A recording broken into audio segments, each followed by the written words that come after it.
पुस्तक का नाम महाकाल की चेतावनी को अनसुनी ना करें। लेखक पंडित श्री राम शर्मा आचार्य जी। ऑडियो 1।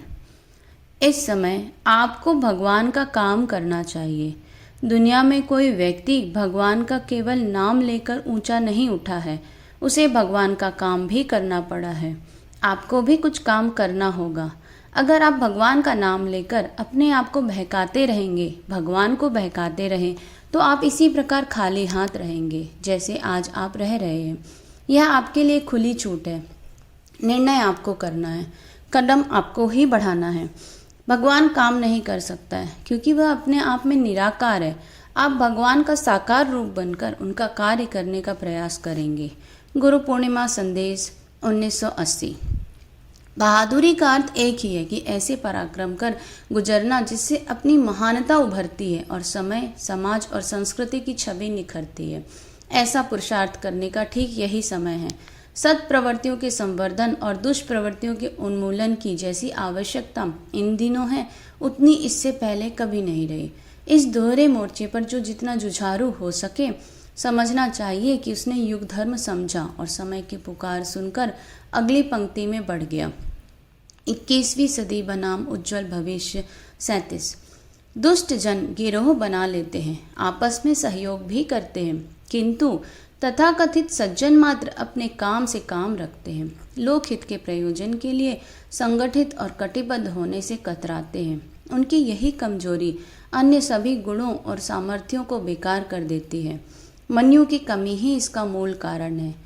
वह बहादुरी का ही काम है कि जो बुद्ध के धर्म चक्र प्रवर्तन और गांधी के सत्याग्रह आंदोलन में सम्मिलित होने वालों की तरह सज्जनों का समुदाय जमा कर लेते हैं। 21वीं सदी बनाम उज्जवल भविष्य 38। इस समय सारे विश्व की व्यवस्था नए सिरे से बनने वाली है। उस समय आप कितने महान बनेंगे, इसका जवाब समय देगा। हनुमान ने कितनी उपासना की थी, नल, नील, जामवंत, अर्जुन ने कितनी पूजा तीर्थ यात्रा की थी, यह हम नहीं कह सकते, परंतु उन्होंने भगवान का काम किया था। भगवान ने भी उनके कार्यों में कंधा से कंधा मिलाया था। विभीषण केवट ने भगवान का काम किया था। ये लोग घाटे में नहीं रहे। भगवान का काम करने वाले ही भगवान के वास्तविक भक्त होते हैं। गुरु पूर्णिमा संदेश 1980। इस समय जो भगवान के भक्त हैं, जिन्हें इस संसार के प्रति दर्द है, उनके नाम यह विशेष संदेश भेजा गया है कि वे अपने व्यक्तिगत लाभ के कार्यों में कटौती करें एवं भगवान का काम करने के लिए आगे आएं। हमारा भी यही संदेश है। अगर आप सुन समझ सकेंगे तो आपके लिए अच्छा होगा। अगर आप इस परिवर्तन की बेला में भी अपना मतलब सिद्ध करते रहे और मालदार बनते रहे तो पीछे आपको पछताना पड़ेगा तथा आप हाथ मलते रह जाएंगे। गुरु पूर्णिमा संदेश 1980। पीला कपड़ा आप उतारना मत, यह हमारी शान है, हमारी इज्जत है। यह हमारी हर तरह की साधु और ब्राह्मण की परंपरा का उस समय की निशानी है, कुल की निशानी है। पीले कपड़े पहनकर जहाँ भी जाएंगे, लोगों को मालूम पड़ेगा कि ये मिशन के आदमी हैं, जो संतों की परंपरा को जिंदा रखने के लिए कमर बांधकर खड़े हो गए, जो ब्राह्मण की परंपरा को जिंदा रखने के लिए कमर कसकर खड़े हो गए हैं। ऋषियों की निष्ठा को ऊंचा उठाने के लिए आप पीला कपड़ा जरूर पहनना। कुंभ पर्व संदेश 8/4/74। जो कार्य और उत्तरदायित्व आपके जिम्मे सौंपा गया है, वह यह है कि दीपक से दीपक को आप जलाएं। बुझे हुए दीपक से दीपक नहीं जलाया जा सकता। एक दीपक से दूसरा दीपक जलाना हो तो पहले हमको जलना पड़ेगा, इसके बाद में दूसरा दीपक जलाया जा सकेगा। आप स्वयं ज्वलंत दीपक के तरीके से अगर बनने में समर्थ हो सके तो हमारी वह सारी की सारी आकांक्षा पूरी हो जाएगी जिसको लेकर के हम चले हैं और यह मिशन चलाया है। आपका सारा ध्यान यहीं इकट्ठा होना चाहिए कि क्या हम अपने आप को एक मजबूत ठप्पे के रूप में बनाने में समर्थ हो गए। कुंभ पर्व 7/4/74। प्यार मोहब्बत का व्यवहार आपको बोलना सीखना चाहिए। जहाँ कहीं भी शाखा में जाना है, कार्यकर्ताओं के बीच में जाना है और जनता के बीच में जाना है, उन लोगों के साथ में आपके बातचीत का ढंग ऐसा होना चाहिए कि उसमें प्यार ही प्यार भरा हुआ हो। दूसरों का दिल जीतने के लिए, आप दूसरों पर अपनी छाप छोड़ने के लिए इस तरह का आचरण लेकर जाएं ताकि लोगों को यह कहने का मौका ना मिले कि गुरुजी के पसंदीदे नाकाबिल हैं। अब आपकी इज्जत नहीं, हमारी इज्जत है। जैसे हमारी इज्जत नहीं, हमारी मिशन की इज्जत है। हमारी और मिशन की इज्जत की रक्षा करना अब आपका काम है। कुंभ पर्व संदेश 8/4/74। परिजनों, संत हमेशा गरीबों जैसा होता है, अमीरों जैसा संत नहीं होता। संत कभी भी अमीर होकर नहीं चला है। जो आदमी हाथी पर सवार होकर जाता है वह कैसे संत हो सकता है?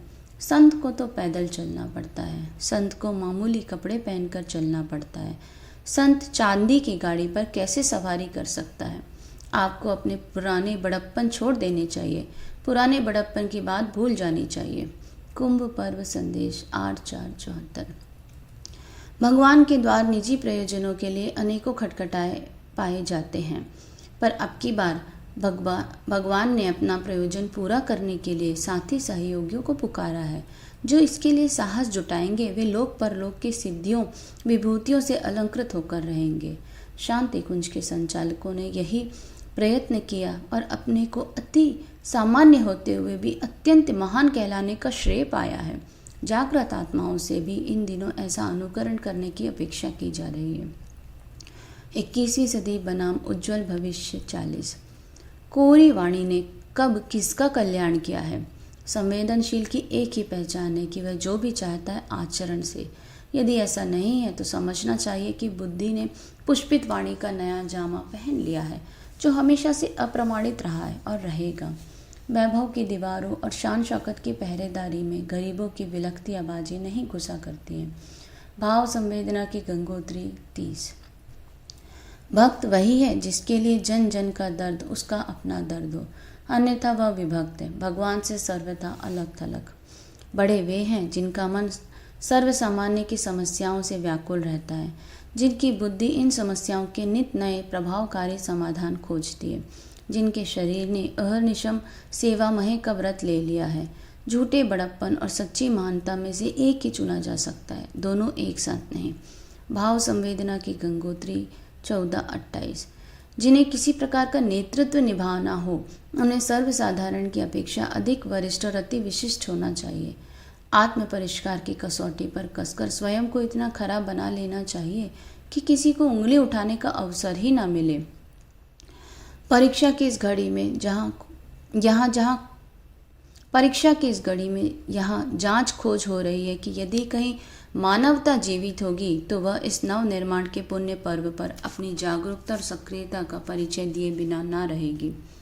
21वीं सदी में हमें क्या करना है? 41।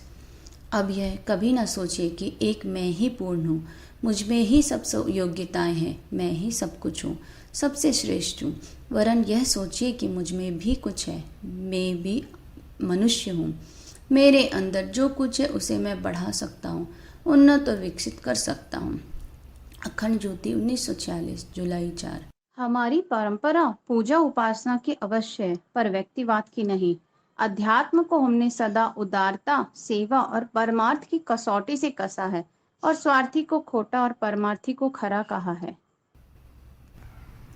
अखंड ज्योति 1964 दिसंबर 51।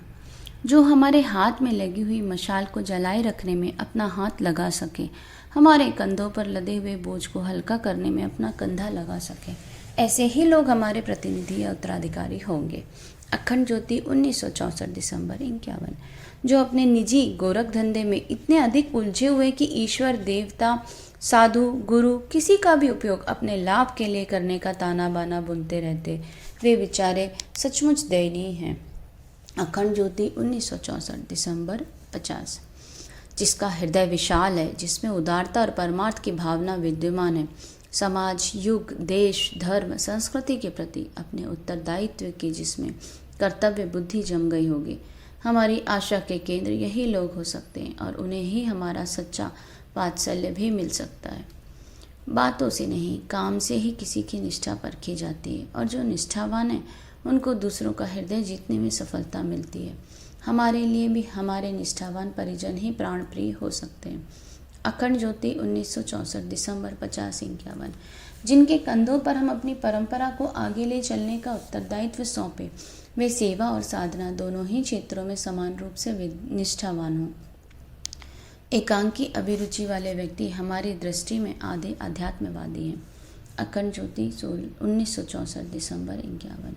परिवर्तन की इस बेला में जो परिजन हाथ पर हाथ धरे उदासीन बैठा रहेगा, उसके लिए यही कहा जा सकता है कि एक महत्वपूर्ण अवसर पर कृपणता दिखाकर अपने साथ सोचनीय अन्याय कर डाला। अखंड ज्योति 1964 जुलाई 53। अब युग की रचना के लिए ऐसे व्यक्तियों की ही आवश्यकता है जो वाचलता और प्रोपेगेंडा से दूर रहकर अपने जीवन को प्रखर एवं तेजस्वी बनाकर अनुकरणीय आदर्श उपस्थित करें। अखंड ज्योति 1964 मार्च 58। आज धर्म शिक्षा देने वाले लेखक वक्ता तो बहुत हैं, पर उनके पास कबीर, नानक, गुरु गोविंद सिंह, रामदास, बुद्ध, गांधी, महावीर जैसा व्यक्तित्व नहीं है। प्रभाव वस्तुतः चरित्र का ही पड़ता है। अखंड ज्योति 1964 मार्च 57।